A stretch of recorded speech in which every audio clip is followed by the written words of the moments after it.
Ketemu lagi di konten saya Cebangir. Konten kali ini saya akan memberi solusi bagaimana sih caranya supaya anak ke kita nurut, nggak ngebangkang. Kalau misalnya kita nyuruh apa-apa gitu ya, kita sebagai orang tua kan kadang anak itu suka ada gak nurutnya, ada ngebangkangnya sama kita. Nah, di konten kali ini saya akan menjelaskan beberapa cara untuk anak supaya bisa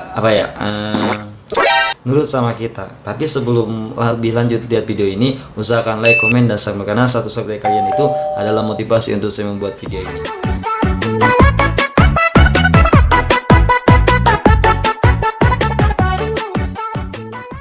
Lanjut lagi, gimana sih caranya supaya anak itu selalu nurutin perintah kita, gak ngembangkang sama ucapan kita, gak bandel, gak nakal, gak apapun lah itu ya. Kadang kan anak sekarang itu banyak karena pengaruh game, pengaruh di luar juga, banyak kembangkangnya sama orang tua.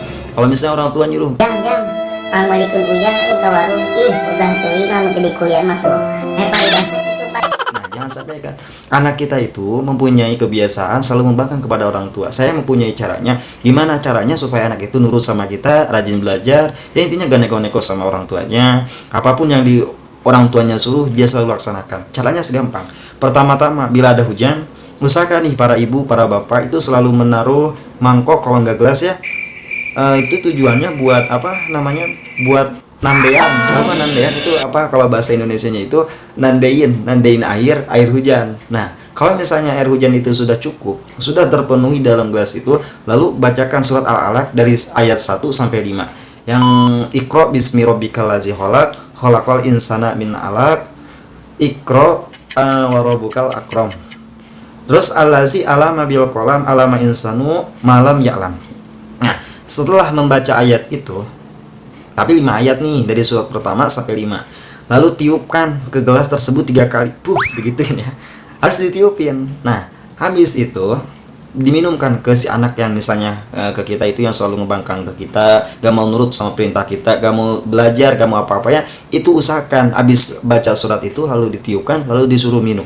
Nah, setelah sehabis diminumkan, nanti malamnya si anak itu tidur, itu usapkan air tadi itu ke dalam ubun-ubunnya nih, ke atas kepala sama ke dadanya. Insya Allah atas izin yang maha kuasa, kalau misalnya kita dirutinin ya minimal 7 hari berturut-turut, insya Allah apapun itu pasti anak ibu, anak bapak, kalau enggak kita semua yang merasa punya adik bandel, yang punya ngerasa kakak bandel ya, itu diwajibkan lah, harus kayak gitu lah, namanya juga syariatnya. Insya Allah kalau misalnya kita rutin, tadinya anaknya yang suka nakal, suka ngebangkang sama kita, insya Allah lulus sama itu ayat. Berikutnya saya akan memberitahu ada 4 surat selepas sholat yang bisa membuat rezeki kita semakin berlimpah, karir kita semakin lancar, usaha kita semakin dipermudahkan, yang tadinya sulit insya Allah dipermudahkan, yang tadinya banyak hutang insya Allah kalau misalnya kita rutin membaca 4 surat ini selepas sholat, insya Allah hutangnya terbayar. Yang galau karena nggak punya pasangan alias jomblo, insya Allah kalau kita rutin membaca surat ini, insya Allah pancaran cahaya kita, pancaran wibawa kita selalu tercemar, selalu tersinari lah, bukan tercemari gitu ya. Kalau tercemari itu sampah rasanya gitu.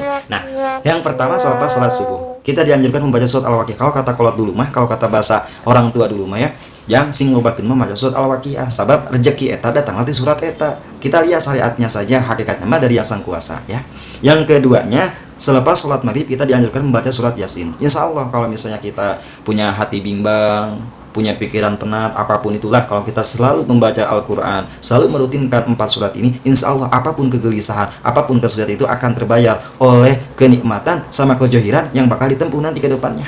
Yang ketiganya, selepas sholat isya kita dianjurkan membaca surat Al-Mulk. Nih, kalau misalnya kita imannya selalu turun naik, tadinya kita selalu rajin melaksanakan ibadah apapun itu ya, terus makin kesini kita tergoda sama godaan-godaan Yahudi, HP gitu ya, sama tante-tante, sama lonte-lonte, cabe-cabe, dan apapun lah itu, om-om sekaligus ya, karena kan zaman sekarang itu banyak lah gitu ya godaan-godaan. Nah, kita dianjurkan selepas sholat isya, kalau misalnya kita gak mau nih, sholat isya kan biasanya hawanya wegah gitu ya, malas gitu. Nah, usahakanlah kalau misalnya gak sholat isya, ya sholat apa tuh gitu, mau sholat maghribnya, mau sholat asarnya, mau sholat subuhnya, mau sholat johornya, ya usahakan membaca surat Al-Mulk. Dan kelimanya, selepas sholat duha kita dianjurkan membaca surat Ar-Rahman, karena surat Ar-Rahman itu ya sangatlah surat yang bakal dilantunkan di alam surga, itu surat Ar-Rahman.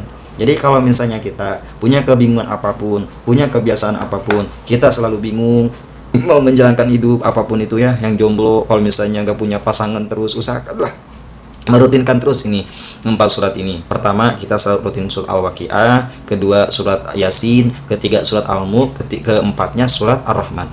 Nah, kalau misalnya kita mau lebih ya, mau membaca surat Yusuf, Ibrahim dan lain-lainnya, usahakanlah 30 juz itu selalu selepas surat itu ya, minimal 1 juz, kalau enggak beberapa ayat ya, jangan sampai ini mah enggak sama sekali.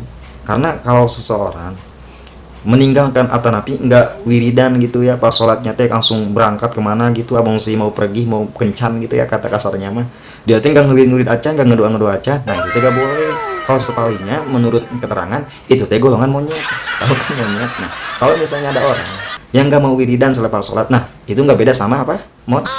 Jadi jangan sampai lah kita kan manusia, jangan sampai disamakan sama monyet. Nah udah, selebihnya segitu aja ya video dari saya, walaupun ini agak-agak ngacapruk, agak-agak garing gimana gitu ya, usahakanlah semoga bermanfaat ya, walaupun kegabutan saya ini membuahkan kecaprukan yang gak paruguh, tapi usahakanlah ya share, komen, dan like. Semoga suka lah sama konten saya ini, walaupun kontennya gak berfaedah, gak tersusun lah kata-katanya gitu, ngacapruk saya dayana gitu nya, mah tersilah Anda wae ya, yang suka ya gak apa-apa, yang gak suka ya gak apa-apa, suka ya syukuri, gak suka ya bodo amat, oke?